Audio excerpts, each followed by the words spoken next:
Hello and welcome to my garden. Today I'm planting a passion fruit vine to take advantage of this lovely wet weather. I'm down by the chicken shed because I want to plant it somewhere where I know that it will get lots of nutrients in the soil.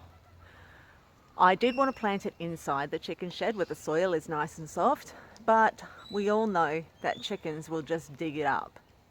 So today I've found a way that I think will allow me to plant on the outside without having to excavate through the hard dirt.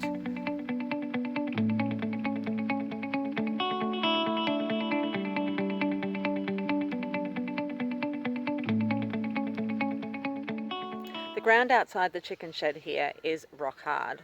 So I need to find a new way to get the passion fruit into a loose, well-draining, fertile soil that still allows it to climb here. And I'm going to use that black pot you can see in the lower right hand of the shot.